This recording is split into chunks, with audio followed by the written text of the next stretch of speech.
감사하면 행복해집니다. 여호와께서 불뱀들을 백성 중에 보내어 백성을 물게 하심으로 이스라엘 백성 중에 죽은 자가 많은지라. 호르산에서 이스라엘 백성들이 가나안에 이르는 가장 좋은 길은 에돔을 통과하는 길이었습니다. 하지만 에돔은 이스라엘 백성들이 자신의 영토를 통과하는 것을 허락하지 않았습니다.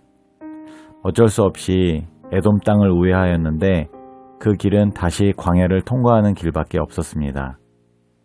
가나안을 등지고 다시 고욕스러운 광야길로 나서야 했기에 이스라엘 백성들은 또 인내의 부족을 드러내고야 말았습니다. 그들은 어려운 상황에 부딪힐 때마다 습관적으로 불평과 불만이 터져나왔습니다.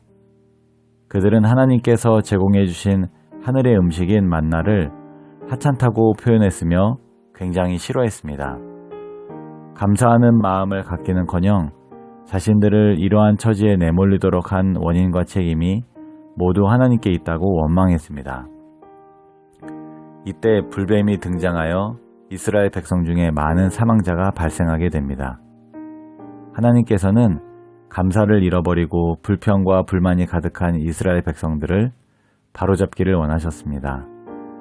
그런데 이스라엘 백성들이 여행하던 광야에는 강력한 독성을 가진 뱀이 많이 서식하고 있었습니다. 이 뱀에게 물리면 그 강력한 독성으로 인해 즉시 온몸에 높은 열이 생기며 죽어가기 때문에 불뱀이라고 불렸습니다. 이스라엘 백성들이 불뱀에 물려 죽은 것은 하나님의 징계이기도 했지만 하나님의 보호의 손길을 거두셨기 때문입니다. 그들은 매일 하나님의 기적적인 손길에 의해서 보호를 받아왔습니다. 그러나 지금은 하나님께서 보호의 손길을 거둠으로 뱀들이 그들을 공격하도록 허락하셨습니다. 하나님의 보호하심이 사라지자 그들은 그들의 불평과 불만 그리고 비난이 잘못된 것임을 깨닫게 되었습니다.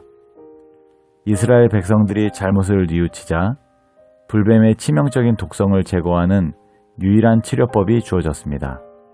그것은 장대 위에 매달린 놋뱀을 바라보는 것이었습니다. 놋뱀 자체에는 아무런 치유력이 없습니다. 하나님께서 치유하실 수 있다는 믿음이 그들에게 실제적인 회복을 가져다 주었습니다.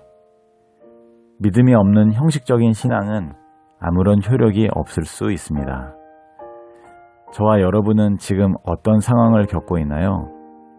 많이 힘들고 어려워서 혹시 이스라엘 백성들처럼 불평과 불만이 가득하지는 않나요? 어떻게든 나아지려고 발버둥 치고 있나요? 감사를 되찾는 방법은 생각하는 것입니다. 마음이 이끄는 대로 따라가는 것이 아닙니다. 나름 합리적인 사고와 다수를 따라가는 것도 아닙니다.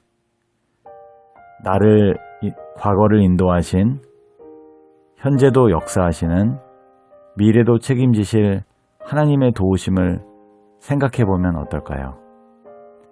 잠시 기도하겠습니다. 하나님, 불뱀에 물려 죽어가는 이스라엘 백성들처럼 힘이 들고 답답합니다.